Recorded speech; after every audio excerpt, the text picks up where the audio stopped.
Welcome to GT Network. This is a training video for our entry-level position. Here at GT Network, we work with Farmers Insurance, Allstate, State Farm, Liberty Mutual, and all the other insurance companies in the insurance industry. The pay structure for this position is $18 per contract. Each contract is 2 hours long, so it comes out to $9 per hour. You can request a payout on any Monday, and it will be paid that Friday. Affiliates can put in one official request per month. If you need additional funding, you can speak with headquarters about an advance and they'll work with you. All payments are paid through PayPal. That's a free online bank account. And you can have it sent to your bank or get a debit card and use an ATM to pull out your funding. We also have direct deposit and Green Dot as payment options that will be available soon as well. Before we begin training, you want to make sure you have the proper equipment set up on your computer. When using our system, it's best to never use Internet Explorer. If you don't have Mozilla Firefox or Google Chrome, you want to download one of those programs now. With our system, you'll always want to use Google Chrome or Mozilla Firefox. If you need to download one of those, you can pause this video and download that. Okay, so now that you have Firefox or Chrome set up on your PC, we will continue. The first thing you need to set up is a Gmail account. If you don't already have a Gmail account, you can go to www.gmail.com and set up a free Gmail account. You'll need to have a Gmail account to access our documents. Okay, so now that you have a Gmail account, the first program that we want to set up is our push-to-talk or online walkie-talkie. We use this to keep in touch with all of our representatives. To download the program, you'd want to head over to www.zello.com. When you get to zello.com, you can click on Free Download and then choose for PC. And Zello does work with iPhone, BlackBerry, or any Android as well. Once you download Zello, you'll need to create a username and password and get logged in. You can pause this video while you set up Zello.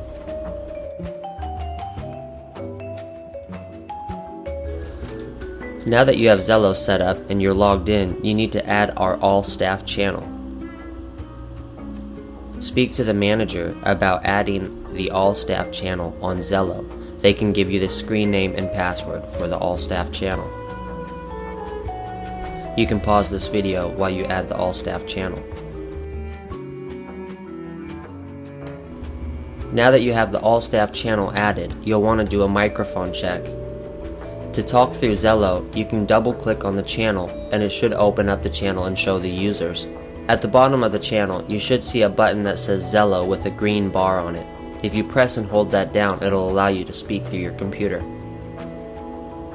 Please do a microphone check to make sure that your microphone is working. You can pause this video while you do that. Okay, so now that you have Zello set up, we will continue. First thing I want to show you is how to log in. Every day when you come to work, you will need to go to www.gtnetwork.org. When you get to gtnetwork.org, you can scroll down on the bottom and click on where it says Rep Login. To log in, it will ask you for a user ID and password. You can ask your manager for the user ID and password for the Rep Login area and pause this video while they get that to you.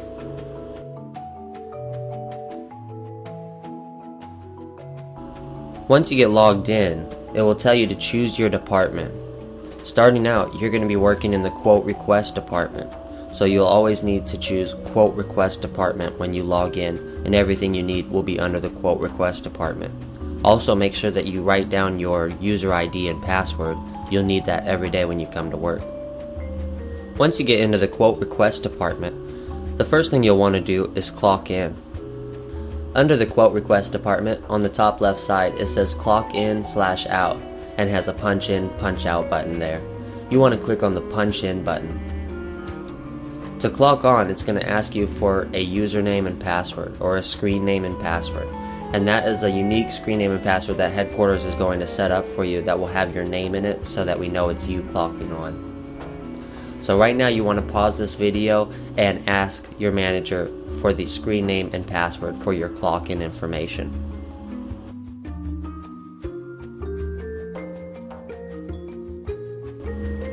So now that you have your screen name and password to log into the clock-in area, you can log in there. Once you log in, it will say you are currently punched out, and there will be a button that says punch in. You want to click on the punch in button, and it should say that you've been punched in and will be automatically signed out within 5 seconds. And you can check with your manager to make sure that you are clocked in. If you'd like to, you can pause this video while you check with your manager to make sure that worked.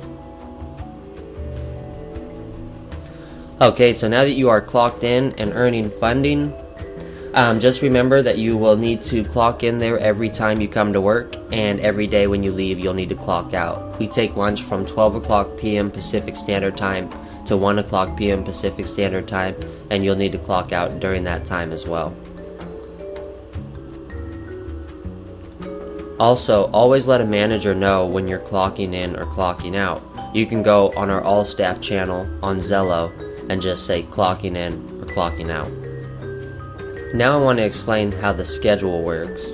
On the quote request department, there is a link to the schedule, but that's currently for management only. What I'm going to do is explain to you how the schedule works, and you can see through this video what it looks like. Every day the managers are tracking your assignments through the schedule, and you can always check with them to see what you are assigned. When you produce a quote, a home and auto counts as 2 quotes, or 2 hours of production. You get credit for 1 hour of production for every quote that you obtain. You want to stay blue on the schedule. They're going to mark you blue if you produce a quote, and they'll mark you red if you go the hour without production. We need to be producing at least 1 quote every 2 hours, otherwise we're letting each agent down. If we're not producing on each contract, then we let that agent down. So it's important that we generate 1 quote an hour, or at least 1 quote every 2 hours. Most of our representatives don't have a problem generating 1 quote an hour, and it's very easy to generate 1 every 2 hours. They do deductions if you go 2 hours without production, so you want to try to put through production at least once every 2 hours. There is a $9 deduction if you have 2 red blocks on the schedule. So it's actually pretty easy to pull ahead on the schedule. If you're producing 1 quote an hour, then you're actually going to pull way ahead on the schedule, and you're not going to have any deductions there. Most of our representatives don't ever have deductions. That's just for reps who are not doing their job and are just going red all day. So just try to focus on getting 1 quote every 1 or 2 hours, and you should be staying blue or pulling ahead on the schedule. You can always check with a manager to see how you're doing on the schedule. If you do go red 2 hours and then the next hour you produce a quote and you get a home and auto quote, that counts as 2 hours of production, so you can make up for those red blocks, and you can talk to the manager and have them adjust your schedule. So even if you get a red block, you can make up for it later in the day. Okay, so now we want to get you an assignment. The manager is going to add you to the schedule and send you over an assignment. And this will be just a link to a document that they're going to send you through Skype. So you can pause this video and let the manager know that you're ready for an assignment.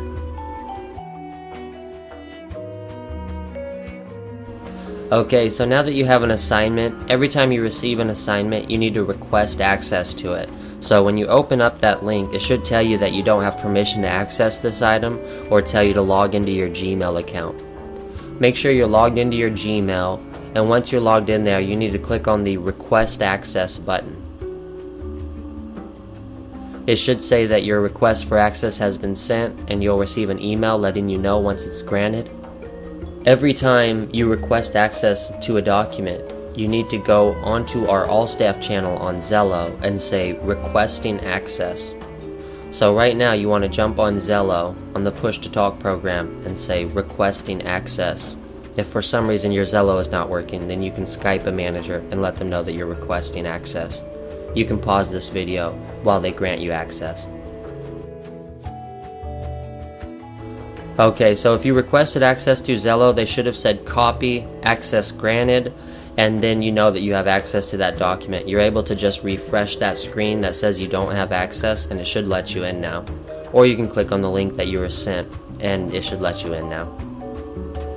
So the first thing you want to do when you get on a assignment like this is look at the very top.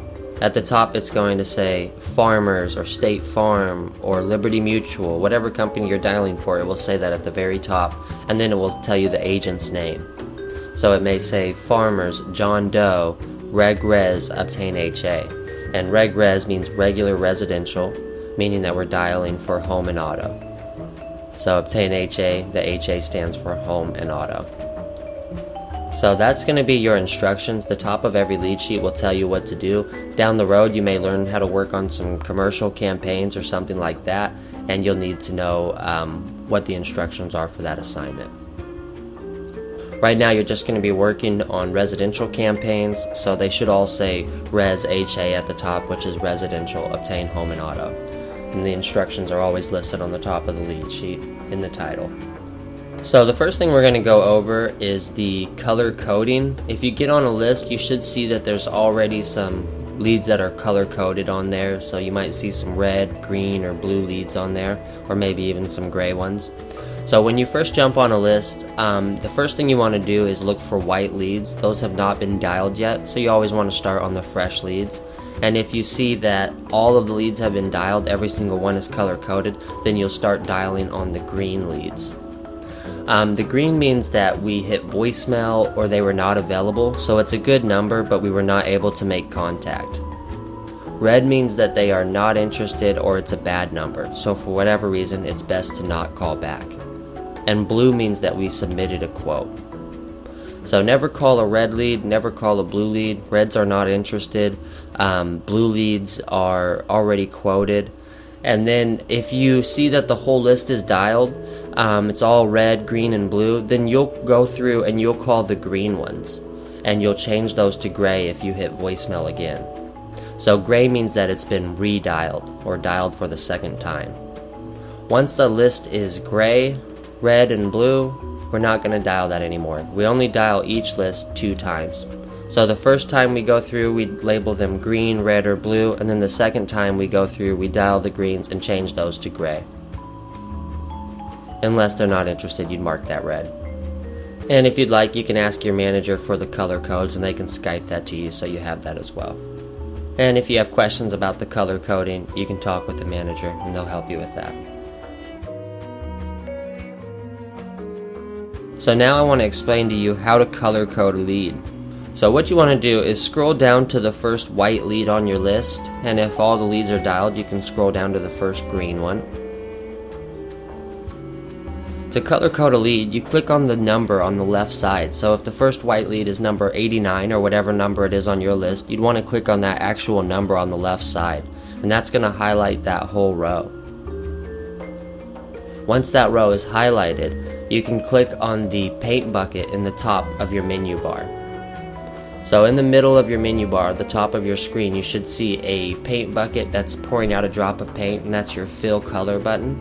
You want to click on that and change that row to green.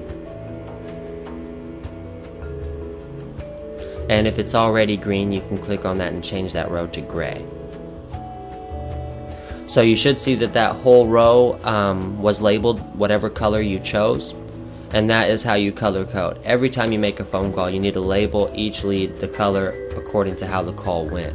And if you're having troubles color coding, you can pause this and speak to your manager.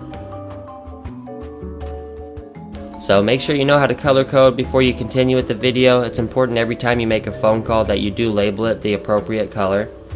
And also make sure that you dial steady. HQ watches the list. They can tell through the web-based system who's dialing and who isn't. So you need to make sure you're dialing steady. We want to average around 1 quote per hour if possible. Each home and auto counts as 2 quotes or 2 hours of production. So it's pretty easy to average 1 quote per hour. Okay, so now that you have your assignment and you know how to color code, I want to walk you through the scripts and forms. So you should have the rep login area already open on a tab. So you should already be logged into the quote request department. Everything opens up in a new window. So somewhere you should have the quote request department with the map on it there. Still open on your computer. Or go to gtnetwork.org, get logged in, and then click on quote request department. So when you are in the quote request department, right above the map it says scripts and forms, and there's blue buttons that say Farmers, Allstate, and State Farm. So you want to click on whatever company you're working for. If you're working on Farmers Insurance, just click on where it says Farmers, and that will pull up all the scripts and forms for Farmers Insurance.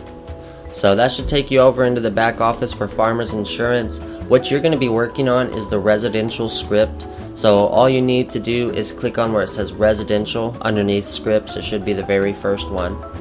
And when you get to the residential script, it should say residential script home and auto information, residential scripts and forms. So this is the script, and it has the form built in right here. When you're dialing, all you need open is your list of leads and this script and form. You can close out everything else. I'm going to go over this with you to make sure that you have a good feel for what to say and what information to obtain. The script is very short and simple, and we're just asking them basic information, nothing too personal. So I'm going to go over this right now. When I'm calling, I just say, "Hi, may I speak with John?" "Hi John, this is Cameron calling on behalf of Farmers Insurance. It's actually just calling to inform you that we recently lowered our home and auto rates up to 40% in the zip code. Right now we're offering free quotes on home and auto insurance. Just need to verify some information for the local agent. They'll give you a call to discuss your quote. For the homeowner's insurance, are you still located at 55 Pine Drive?" "Okay, great. And is that a one-story or a two-story home?" So I skip past the client's first name, phone number, and their address because I have all that listed on the form. I'll verify the address and then skip straight down to the questions where it says, is that a one-story or two-story home? And I always assume that they want a quote. I never ask them if they're interested. I just start asking the questions, and they'll let you know if they're not interested. But I'll say, "Okay, you're still located at 55 Pine Drive? Okay, great. Is that a one-story or a two-story home? And does that have an attached or detached garage? And how many cars does the garage hold? Do you know what year the home was built? And what is the age of the roof? Is it the same age as the home? Okay, and does that house have a basement? And what percentage of the basement is finished with drywall and carpet and everything? The exterior walls on the outside of the home, are they wood, vinyl, brick, or aluminum? And how many full and half bathrooms are in the home? Does the house have a fireplace? On the outside of the house, is there a deck? Does the house have a screened or enclosed porch? What is your current home insurance provider, or who is your current home insurance provider? Do you prefer to pay that on a monthly, quarterly, 6-month, or yearly scale? Have you had any claims in the last 3 years? And what is your date of birth? Okay, and that's everything I need for the home insurance. You do save a lot if you bundle your home and auto insurance together. For the auto information, how many drivers do you carry on your auto policy? And I'll get the driver's info. Sometimes I wait until I get here before I ask for their date of birth because that's the most personal thing that we ask for. And so I'll say, okay, so you're the first driver on there, and what's your date of birth? And then I'll get the second driver's info and ask them how many vehicles do you carry on your policy. And we need the year, make, and model for the first 2 vehicles. If they have additional vehicles, you can make a note of that there under the notes section.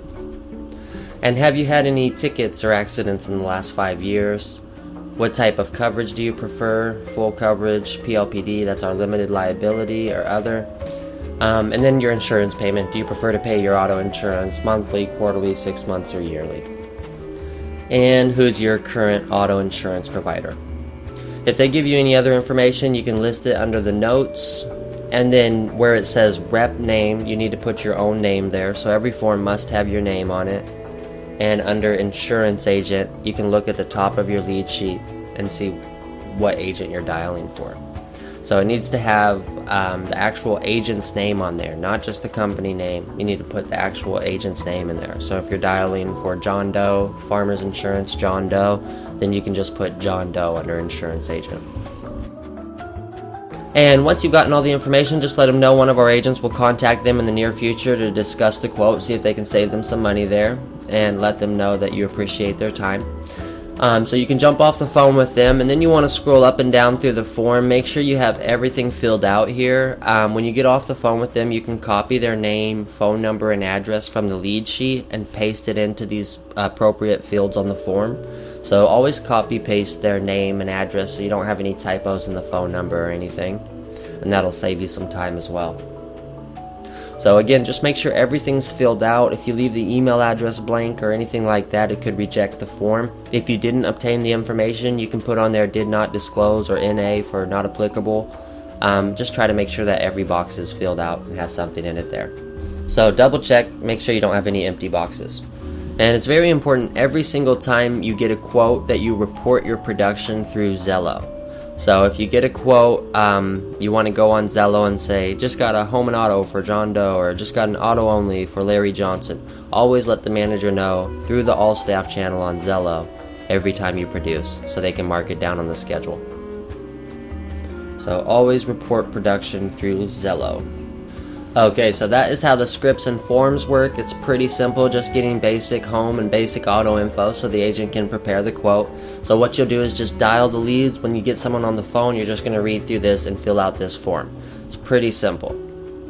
And so now what you want to do is let the manager know that you are ready for documentation, and they can send you a link to the documentation. What you want to do is fill out this information and scan and email it back to GT Network. You do not need to do this today. Just bookmark this page so that you have it for a later date. You do want to get documentation turned in before you request a payout or before your payday comes along anyways. And the manager can send you a link for documentation. You can pause this video while they send that to you. And again, you don't need to fill that out today. You want to wait for a later date. Okay, so now that you've gone through the rep login area, how to clock on, your scripts and forms and leads and everything, you know pretty much everything you need to know to run the position. Just remember, we want to try to average 1 quote per hour, so try to be sitting through forms every single hour. Once you get used to the system, that should be easy enough. You just want to take your time when you have them on the phone. Try not to go too fast. Don't sound like you're reading or anything. We find it's better to go a little too slow than too fast. Don't want to sound like you're rushing them off the phone or anything like that. And just try to shoot for at least 1 quote per hour. Also, always assume that they do want a quote. So never ask them if they're interested. Just say, yeah, I see you're at 55 Pine Drive. And is that a 1-story, 2-story home? Does that have an attached, detached garage? Just go straight into asking them the questions. If they answer your questions, then there must be some interest there. And before you get started working on that, you'll want to go over your schedule with the manager as well. So let them know that you are done with training, and they will talk to you about getting your schedule set up. You want to let them know your hours of availability so they can add you to our availability chart. Let them know what time you can make it in each day. Most of our reps come in at 6 o'clock a.m. Pacific Standard Time. That's when we get started. So at 6 a.m. PST is when our first shift starts, and we have contracts running all the way until 9 o'clock p.m. PST. So we have contracts running for about 14 hours each day, not including the 1 hour that we take for lunch. So there's plenty of time to put in a full-time shift there. We have contracts running from 6 a.m. to 12 p.m. Then we take a 1 hour lunch until 1 o'clock p.m. Pacific time. And we come back and we work from 1 o'clock p.m. to 9 o'clock p.m. Pacific Standard Time. So you'll want to talk to the manager and let them know what hours you're available to work. We do prefer that people put in at least 8 hours each day and that they have a set schedule so we know when they'll be here. And remember, we run contracts Monday through Saturday, so we don't work on Sunday, and Friday's a slow day, so that's an optional day. If you wanted to take Friday and Sunday off each week, you can do that, or you could work Monday through Saturday and put in a bunch of hours. So talk with your manager about your schedule and when you're going to be available to work each day, and that is going to be the conclusion of this training video. If you have any questions, you can talk to your manager before you get started, and they will help you out. Thank you for taking the time to learn about the position, and best of luck to you.